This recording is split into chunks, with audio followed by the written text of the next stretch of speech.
Let's hope that political and macroeconomic trends don't get any worse, or we'll all be negatively affected. But despite all of the challenges facing us, we remain entirely optimistic. We see the opportunities, but it's clear that we can't take our eyes off the ball. Ladies and gentlemen, your company is in a position to cope with difficult situations as well, as the successes of 2015, which was no easy year, have shown. All of us would like to see continuing success, and we will work hard to make it happen. Ladies and gentlemen, responsibility for ensuring that the issues that will define our future get the attention and prioritization that they need lies with the Supervisory Board and the Board of Management. And that is why you will note in the 2015 Supervisory Board report that in its strategy meetings and in its other meetings, the Supervisory Board engaged with precisely these issues. The future of mobility, connectivity, digitization of processes and systems across all parts of the value chain, the sustainability of products and production processes, particularly in terms of mitigating carbon emissions and autonomous driving, were issues that the Supervisory Board engaged with in 2015. It also looked at issues of worldwide customer behavior, the impact of urbanization, demographic trends, and changing needs resulting from digital transformation. Questions of leadership culture and management organization, but also orienting our sales organization to meet changing customer needs, including new sales formats, were also at the focus of our work on the Supervisory Board. In terms of macroeconomic developments, the Supervisory Board dealt primarily with the situation in China, the US, Russia, and Brazil. It is our firm conviction that an intense and frank dialogue with the Board of Management, particularly on strategic issues, leads to priorities being set in the company in an optimum way. This makes it even clearer to the Supervisory Board which operative implementations it should be monitoring and keeping a close eye on. Ladies and gentlemen, as owners of our company, you can rest assured that we will supervise and assist the BOM in its work, both constructively and critically. For more information on what we have done, you will find in the annual report, details in the annual report from page 48. You will also find the remuneration report there from page 122 and a detailed corporate governance report starting on page 188. The annual report has been published. You'll find it on the homepage of the company, and we have various printed copies here today. Most of you will have received your personal copy here today. Ladies and gentlemen, let me now tell you what has changed for Board of Management and the Supervisory Board last year. There were a couple of important decisions. As we reported to you in our last AGM, the Supervisory Board, in its meeting on 30th of February 2015, appointed Hubert Troska for another 5 years, and that will took effect on the 1st of January 2016. He's again been appointed and has responsibility for Greater China. Mr. Troska is somebody who has an important role to play in the overall board and drives our business activities in China very successfully.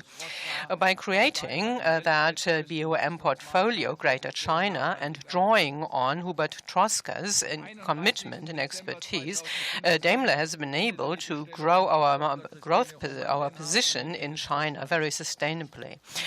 On the 31st of December, the appointment of Dr. Christine Hohmann-Denhardt ended. You know, of course, that we approved the early termination of a management service contract. She has gone and joined Volkswagen AG on the 1st of January 2016. We would like to thank Christine Hohmann-Denhardt for her excellent work on behalf of Daimler AG, and we wish her all the best with her new job in the spirit of good corporate governance in the German automotive industry. In its meeting on 9th of December 2015, the Supervisory Board appointed Renata Jungo Brüngger to the BOM with effect on 1st of January 2016. She is responsible for integrity and legal affairs and succeeds Dr. Christine Hohmann-Denhardt. I'd like to welcome Renata Jungo Brüngger on the Board of Management of Daimler AG.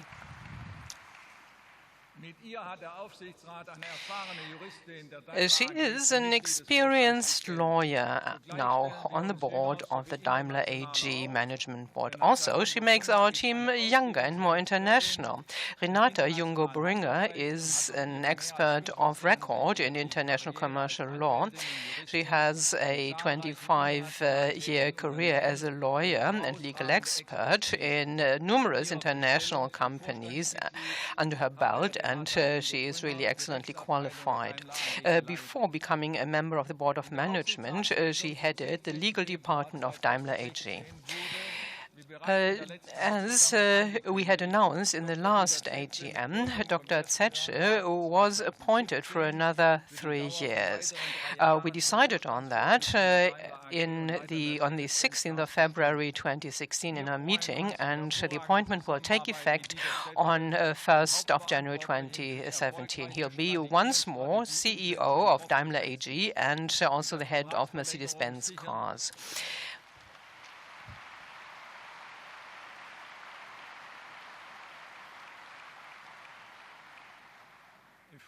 He's been the person mainly responsible for the successful strategy and the strategy implementation. I'm pleased to hear your applause.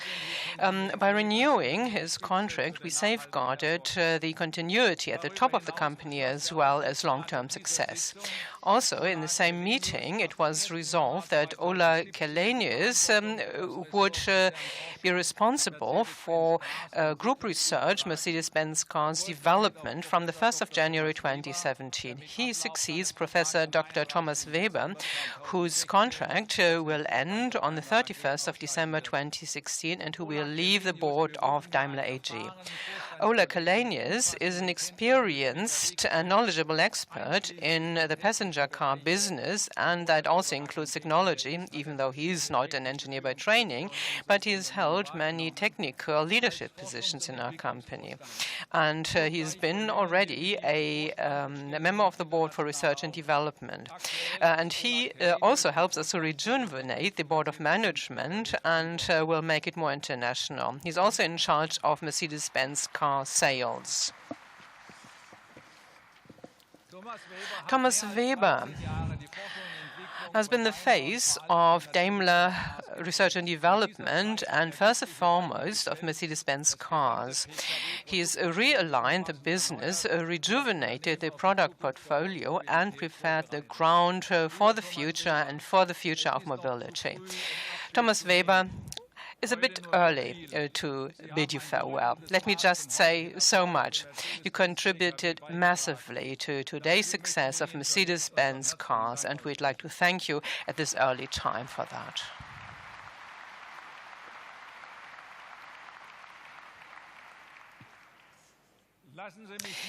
Now let me turn to the changes that we've seen on the supervisory board since we last met on the 1st April of 2015. Last year, we had an item on the agenda, namely the re-election of Dr. Paul Achleitner as a representative of shareholders in the supervisory board. He was re-elected, and then the supervisory board voted Dr. Paul Achleitner again back into the nomination committee. On the 4th of November, Roman Zitzelsberger was court-appointed as an employee representative on the supervisory board. His predecessor, Jörg Hoffmann, had to leave our supervisory board after being court-appointed to a competitor supervisory board. Roman Zitzelsberger is the chairman of the trade union IG Metall in Baden-Württemberg and has been a member of the Presidential Committee and Mediation Committee since the 9th of December 2015. Welcome to Mr. Zitzelsberger. Now, with this AGM, the terms of Petria Heinecke and myself will end. We are both shareholder representatives on the Supervisory Board.